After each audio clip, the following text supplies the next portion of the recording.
Hello and welcome to the 65th BFI London Film Festival. My name is Kate Taylor and it is my absolute pleasure to be hosting today's screen talk with Ryosuke Hamaguchi. When the latest issue of CinemaScope declares 2021 the year of Ryosuke Hamaguchi, this reflects the filmmaker's triple threat status, picking up prizes at Berlinale and Cannes this year, and co-writing a film that was garlanded at last year's Venice. And this admiration is mirrored by the fervor with which many cinephiles have greeted Hamaguchi's films, a fan base that is bound to swell with British audiences as the LFF present both his latest films, Drive My Car and Wheel of Fortune and Fantasy. And the festival gives thanks to Modern Films, who will be distributing both features in the UK. And thanks also today to translator Shuko Noguchi. It was with Happy Hour in 2015 that London audiences first encountered the director's work, fresh from its premiere in Locarno, where the film picked up the Best Actress prize, shared by its four leads, for performances so compelling, it was hard to forget that these were not actually your friends.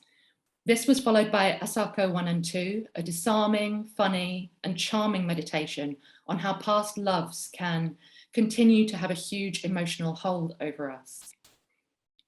Hamaguchi's cinema is characterized by a rare attentiveness to the nuances of character and to the moment, particularly moments of rupture where the messiness of human emotion collides via chance, coincidence, and radical honesty, causing friction for the characters against society's expectations. These themes are expanded in new directions in Wheel of Fortune and Fantasy and Drive My Car.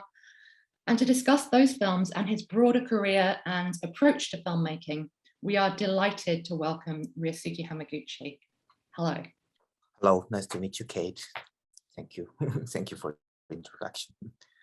Great to meet you. Well, first of all, where are you and how are you today? Oh, I'm in Italy, Milan, and I'm doing the promotion for my both films, and yeah, it's a very good place. Well, let's start with beginnings. It would be great to hear about what led you to decide that filmmaking was the path for you. これは自分は一応その10代の頃から映画は、その一映画ファンとして見ていて、普通にハリウッド映画であるとか、で、10代の後半になると、いわゆるアートハウスの映画、タランティーノとか、ウォン・カーワイとか、コーエン兄弟とか、そういう人たちの映画を見るようになりました。でも決定的だったのは、大学に入って、映画サークルに入ったことだと思います。映画を作るサークルに入って、映画を作り始めた。ことです。で、そのことによって、そこは特にシネフィル的な人たちがよく集まる場だったので、多くの映画を見るようになりました。で、作ることと見ることのサイクルがそこで始まるんですけれども、一番大きかったのは、ジョン・カサベテスだと思います。ジョン・カサベテスのハズバンズという映画を見ることで、自分がそれまで見てきた映画とは全く違う映画を見ました。あまりに人生に似ている映画というか、その時自分は20歳で、むしろその映画の中に映っているものの方がより人生のように思えたということですね。40歳のアメリカの男性たちが映っている映画だけれども、彼らは自分が生きている人生よりもよっぽど濃密なものを生きているような気がしました。それが一番その映画っていうものの可能性を感じた瞬間だったと思います。それがあって、自分は映画を一生の仕事にしてもいいかもしれないということを思った気がします。You went on to study with Kiyoshi Kurosawa, and yes, was there any particularly good advice or experience that he gave to you? はい。2年間、その黒沢清さんの下で、大学院生として学びました。で、このことは自分にとってはとても決定的な経験だったと思います。もちろんその黒沢清さんの映画は、その大学院に入る前から見ていましたけれども、自分がこんなにこの人によって考え方を変えられるとは思っていませんでした。彼の教えは、彼のところで2年間いられたということは、まずとても本当に幸せなことだったと思っています。で、彼の教えとして、一番自分の中で、根本的なものとして残っているのは、カメラとは何かということ、そして監督の仕事とは何かということです。カメラとは何かっていうと、彼は、これは彼の本に書いてあることですけれども、あの、ある、映画学校、韓国の映画学校の生徒に質問をされる。自分が映画を作っているとき、どうしてもその演技というものが白々しく感じてしまう。彼の、あの、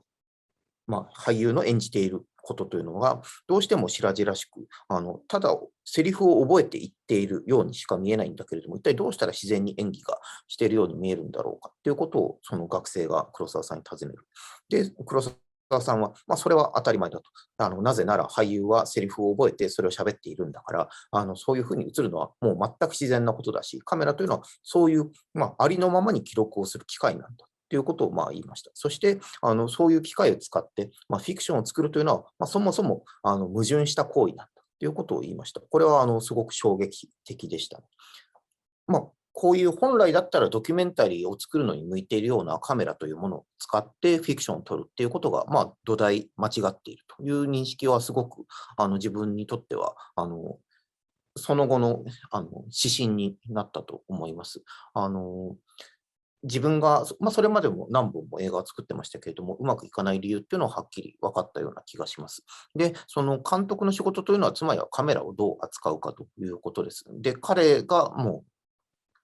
与えた根本的な2つの問いっていうのは、君はカメラをどこに置くんだということ、そして君はいつカメラを回し始めて、いつ回し終わるのか、つまりあるワンショットをどう捉えるのか、一体どこからどこまでがワンショットであることが正しいのか、それを決定するのが監督の仕事だということを言いました。で、これはまさしくその通りだというふうに今も思っています。それは自分の映画作りを根本的に変えてくれる考えだったと思っています。I guess I would like to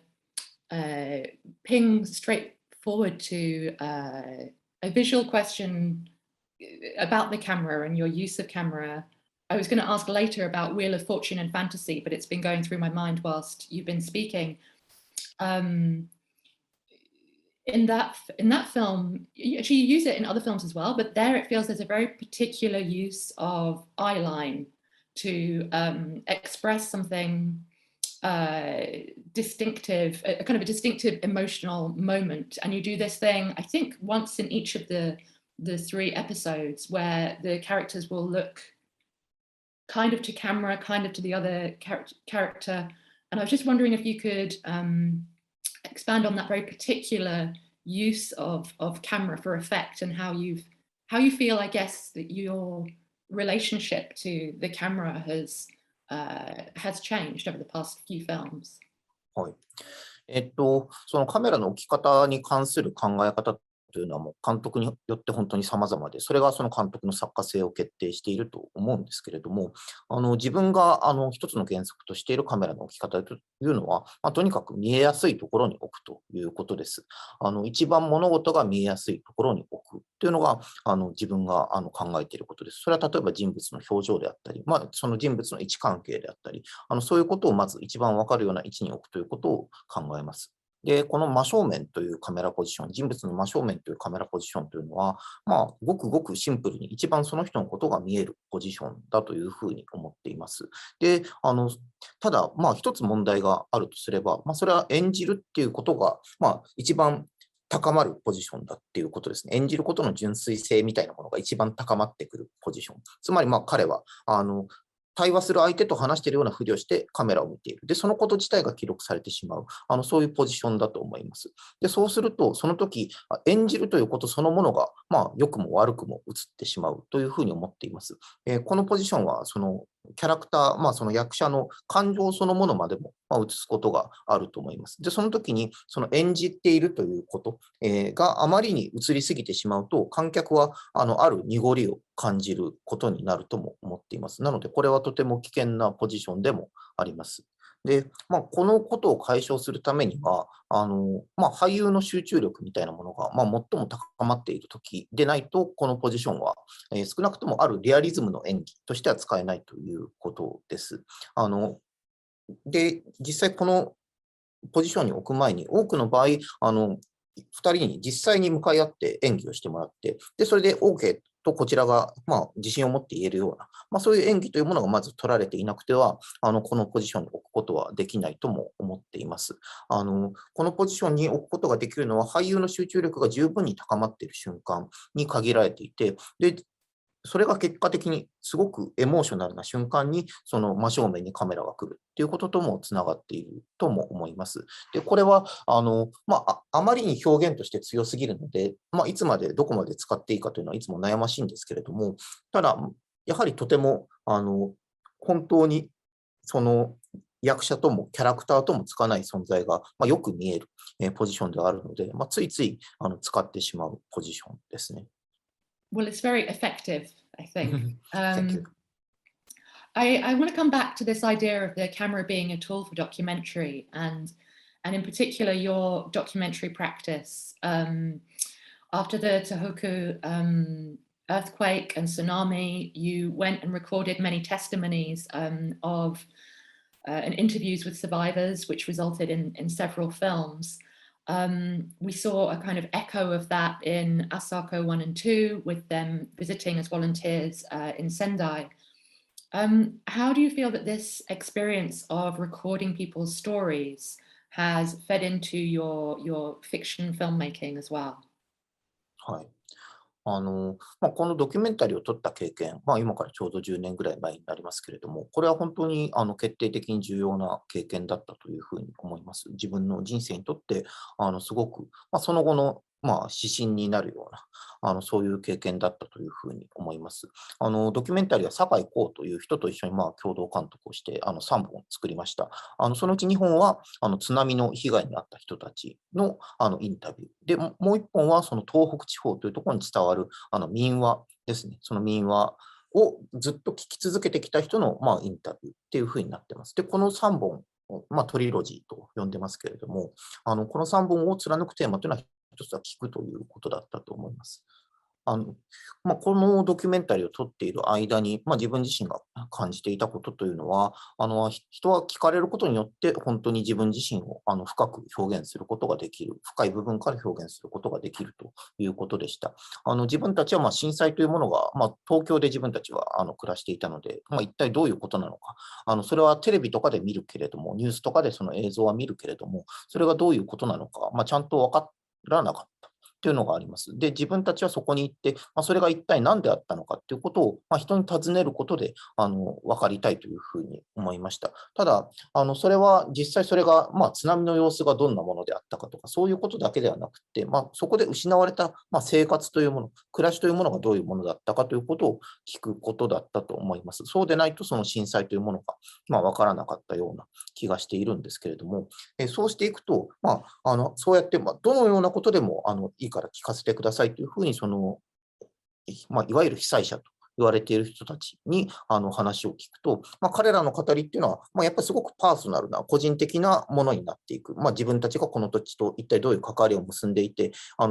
っかり破壊されてしまったこの土地で、どういう、未来を作っていきたいのかっていうことを、その個人の語りとして語るようになりました。その時、いわゆる被災者、ビクティムっていうような、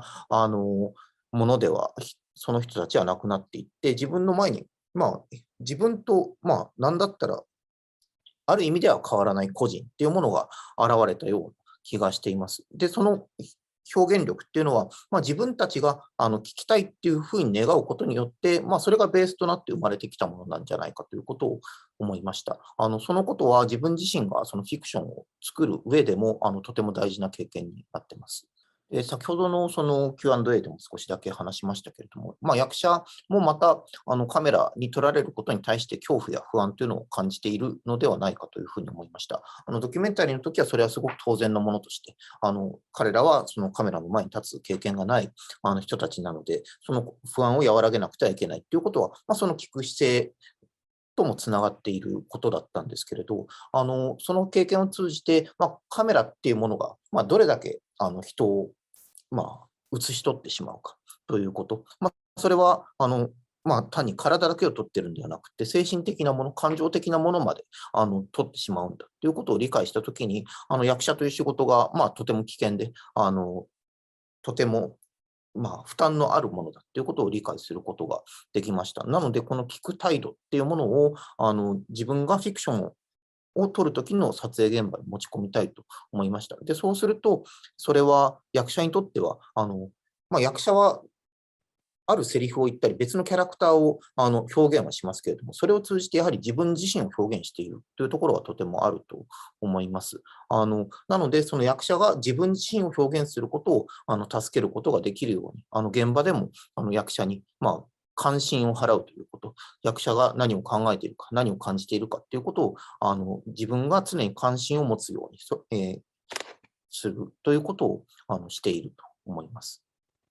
Well, I've seen you say that in the process of creating Happy Hour over a very long period of time, that you worked with your actors so that all of them and yourself would develop your skills of kind of deep listening more. Watching the film, this feels instinctively true, but can you talk about how practically that you developed that as to what we saw on screen? ハッピーアワーを作るという経験、これは本当にその東北でのドキュメンタリーの制作の直後で、その経験が直接的に持ち込まれたものだと思います。まず始まりとしては、その制作のためのワークショップというものがありました。これは約半年間、週に1回、行われたもので、17人の参加者がいて、その3分の2ぐらいは演技の経験を以前に持たない人たちでした。で、この人たちが一体どうやって集まったかというと、基本的に演技のワークショップなんだけれども、演技のレッスンというのは一切しませんと。代わりに聞くプロフェッショナルになる、そういう訓練をしたいと思うと。で、そのことに興味を持った人たちが集まって、そのハッピーアワーの元となるワークショップというのが始まりました。で、これはそのゴールが決まったその制作ではもう全くなかったというか、そのドキュメンタリーでの経験を通じて聞くっていうことと、その表現をするっていうことの間に、大きなつながりがあるっていうことは、直感として得たんですけれども、それが具体的にどういうものかというのは、本当にこれを作っている間、ずっと考えていたという感じです。で、そのワークショップの参加者たちは、そのワークショップでどういうことをしていたかというと、自分が興味のある人のところにインタビューをしに行ったり、もしくはその人が著名人であれば、その人を呼んで、トークイベントを開いたり、もしくはその参加者同士で、インタビューをし合うというようなこと、この聞くっていうことのバリエーションをひたすら組み合わせてやっていました。で、結果的にそれがどこに向かうかは分からなかったんですけれども、こうやって聞き合う関係を作っていったときに、参加者の間でとても強い信頼関係が生まれる。っていうことが起こりました。で、最終的に映画を作るということだけは、この人たちと約束をしていたので、この信頼関係が、そのまま持ち込めるような、そういう制作ができないものかなということを、考えるようになりました。で、結果的にそのハッピーアワーの元となる脚本を書いて、その17人に渡しました。で、その中でも特に30代後半の4人の女性が、演技未経験でいて、で、その人たちがそのワークショップに来るということもとても、その年代の人が来るということは日本の中ではやっぱりとても珍しいことだと思ったので、その人たちが主役となるような物語を書きました。で、これはその信頼関係の、いいところと悪いところだと思うんですけれども、彼らはすごく率直に、この脚本では演じられないっていうことを言うわけですね。彼らは、演技経験もないし、こういうキャラクターだと理解できないっていうことがあれば、それは率直に伝えてもらいました。で、その結果、彼らが理解をできるように、なぜ彼らはこういう行動をするのか、彼女たちはこういう行動をするのかっていうことを、そういう意見を言われるたびに書き換えていきました。多分7回ほど大きく書き換える機会があったと思います。で、その都度、物語はだんだん長くなっていって、結果8ヶ月の、撮影期間がありました。8ヶ月の間に、7回程度のその開講期間があって、それで最終的に映画は、5時間17分の映画として、完成しました。Well, it's a terrific depiction of women and friendships. And I mentioned at the beginning that it was hard to forget that they weren't my friends. When I saw them lifting the prize in Locarno, I was like, oh, my friends have won a prize. It was very much familiar. And I think that sense of radical kind of honesty that you suggest was coming from the actors is something so distinctive in that film that really, really resonates with audiences. Since Happy Hour, you have continued to explore the stories of women, their relationships, their place in society. Yeah, maybe you can talk a bit about what draws you to these stories. うん、あの、おっしゃっていただいたような、なんというか、自分の本当に友達にいるような女性、自分の周囲にいるような女性だっていうことを、海外の観客からもそのリアクションとしていただくっていうことに、率直に言ってすごく驚いたという感じはあります。自分たちは、本当にその2年間、どっか、2年ほど制作にかかってるんですけれど、なんか巣ごもりをしているような状況で、どっかその外の世界から切り離されたような感覚があって、自分たちのやっていることを、これは価値のあるプロジェクトだし、終わらせないといけないと思ったけれども、本当にこれは誰かが見るものなんだろうかって思いながら、やっていたというところもあって、そういう反応を、本当に世界中で、もらっているということに、まずとても驚いています。で、それはやっぱり彼女たち自身がすごく率直に、表現されたから、彼女たちの持っているパーソナリティっていうものが、役柄を通じてとてもポジティブに表現されたからなんではないかというふうにまず思ってます。自分にとってはこの経験というものは、女性を描いてもいいんだというふうに思えるようになる経験でした。それまでは、女性を描くということをやっぱりすごく苦手に感じていたことがあるわけですね。やっぱり自分とはすごく、離れた存在として感じていたところがすごくあるんだと思います。ただ、実際にこの、聞くワークショップを通じて、この4人だけじゃなくて、たくさんの女性がいたので、たくさんの女性の話を聞きながら作っていったときに、でもそれは東北で起きたときと何かすごく近いことが起きた気がしました。それは、もちろん彼女は性別も違えば置かれている社会的な状況も違うんだけれども、何かつながれる、つながりを持てるある一つのラインというものは、必ずあるような気がしました。自分と全く違う人間だというふうに感じなくていいのではないかということが、自分が女性を描けるようになったというふうに感じる理由です。で、自分が、そのハッピーアワーを作って以来、よくその女性を描く作家ですねというふうに言ってもらうことが多いんですけど、自分の意識としては、必ずしもそういうふうに女性を特に描いているという感覚はあります。男性も女性も同じように描いているつもりなんですけれども、自分の中で女性を描く、精度が上がったということだと思います。彼女たちが置かれている社会的な状況とか、その決断の傾向みたいなものを、その経験を通じて得ることができたということがとても大きいと思います。And maybe also uh, it's more of a rarity to see someone who's consistently showing interesting, very complex female characters, seeing a man director doing this, and maybe these questions of permission and encouragement are part of why that's the case. I want to ask you now about for your next film, you Asako 1 and 2, you were working with studio resources, so in a very different environment to this kind of workshop development, I imagine. It was an adaptation of a novel, and you just had this international success with Happy Hour. Did you feel a pressure of kind of expectation, kind of commercially, artistically? And yeah, did you enjoy working on this scale of production? あの、寝ても覚めても朝子1&2の経験というのは、自分にとってもやっぱりすごく新しいステージという感じはしました。で、そのおっしゃったような、い一体どの程度、商業的で、一体どの程度自分の作家的な、ものを、バランスよく配分できるかっていうことはすごく、苦心したところだと思います。ただ、自分はすごくそういう点ではラッキーだったなということを思います。この寝ても覚めてもというのは、良くも悪くも本当にその日本の商業映画のメインストリームとはかなり外れたところで、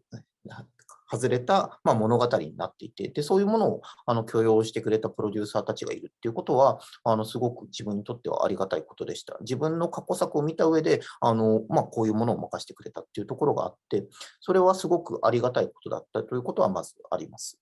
で、この映画にとって幸運だったのは、やっぱりでも主演の2人の存在だったと思います。彼らはとても、自分自身の、僕自身のやり方にも興味をしてくれて、で、僕自身にとっては本当に彼らが表現したキャラクターというのは、とても、素晴らしいものだと思います。彼らはやっぱり、この物語というのは、このキャラクターというのはこういう人たちなのかっていうのを自分に教えてくれる、そういうところのあった、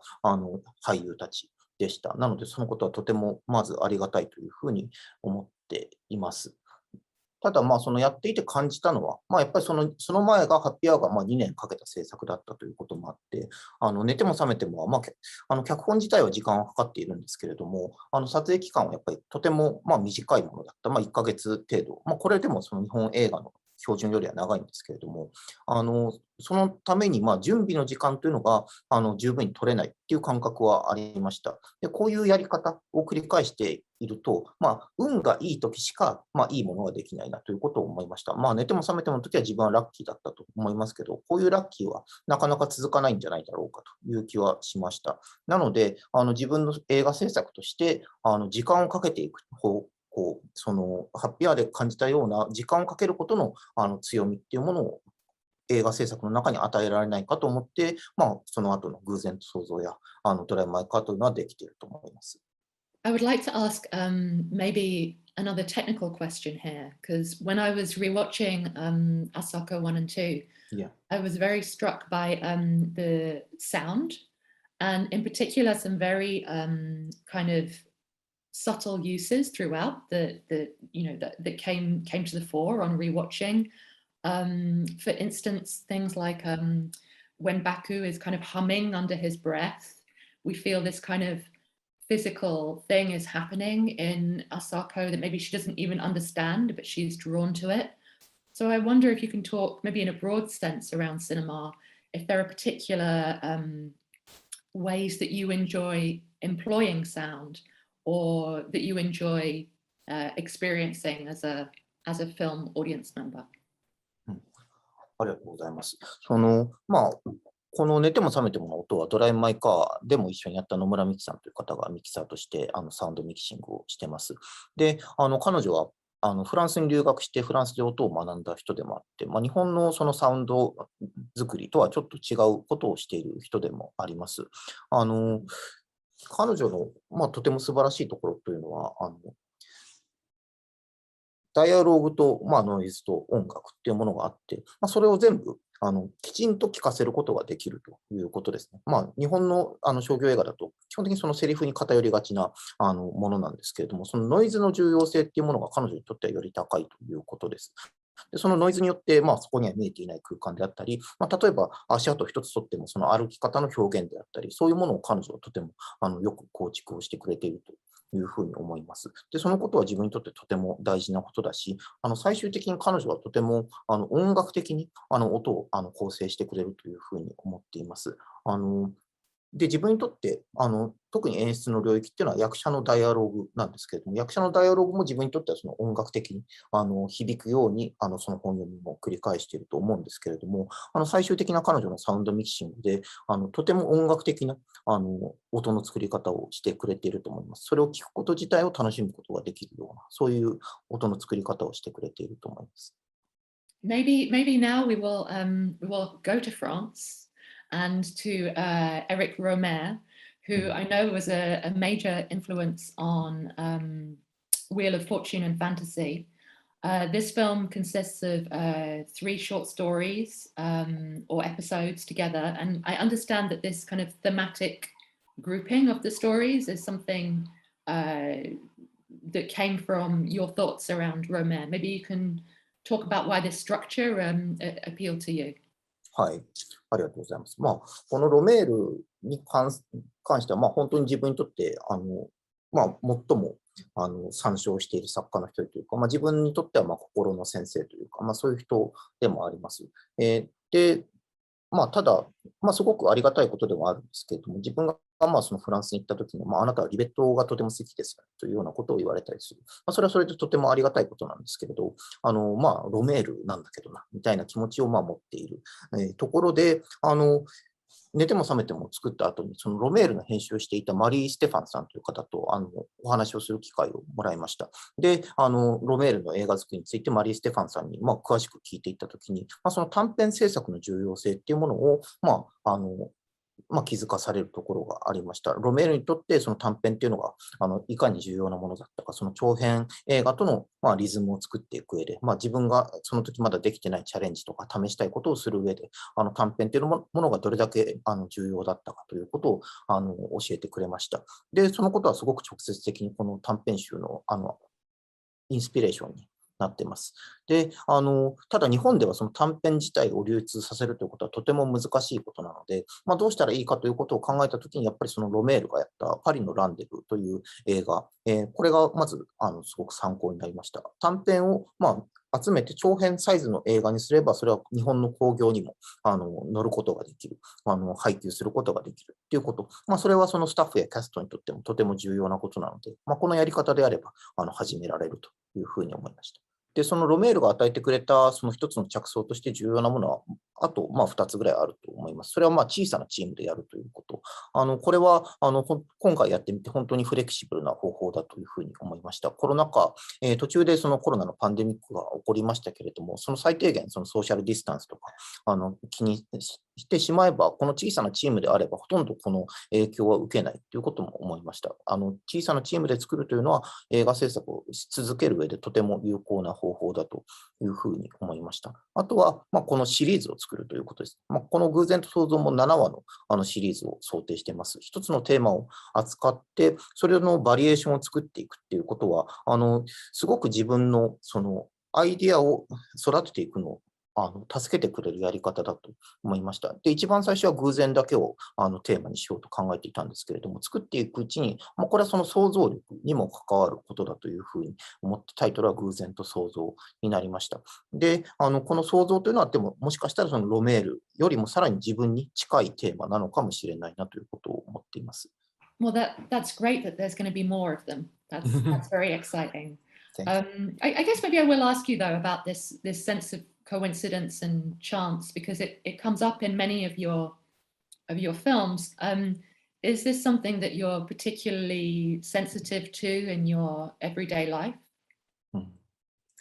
そうですね。この偶然はとっても自分にとっては重要なテーマです。これはまず撮影現場で気づくことがあります。例えば人が話していて、その後ろで鳥が飛び立つとか、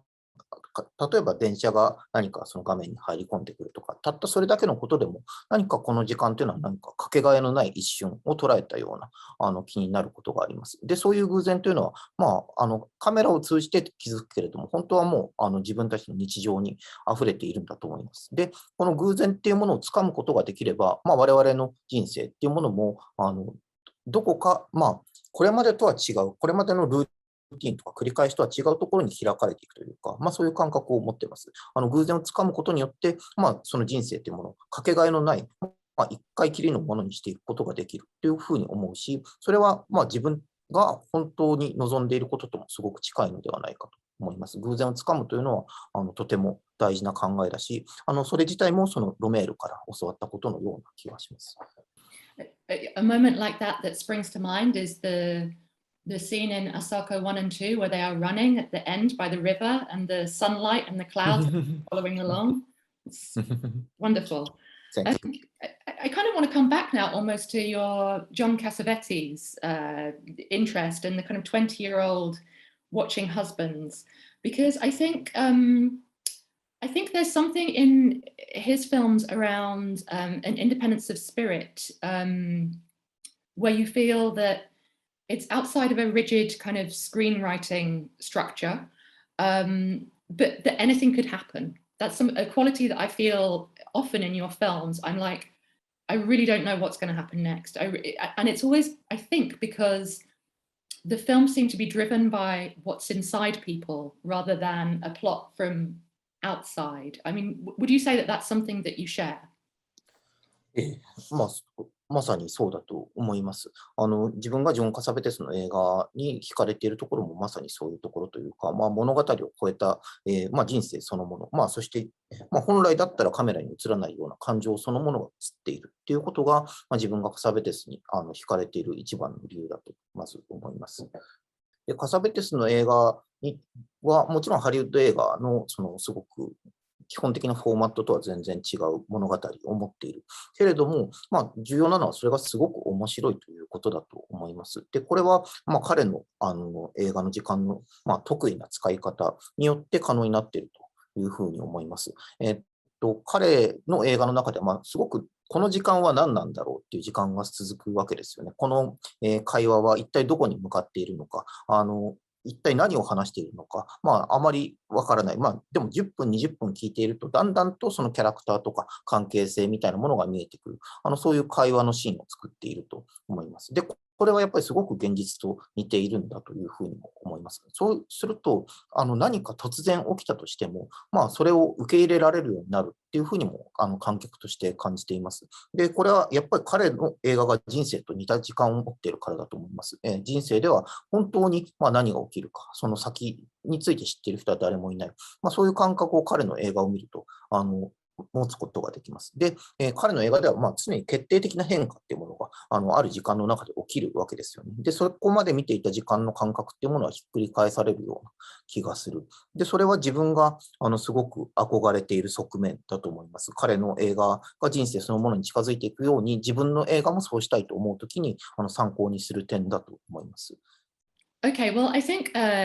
this liveliness and yeah, the kind of liveliness of the characters and the performances that we see in Cassavetes' work. But I think often in your work,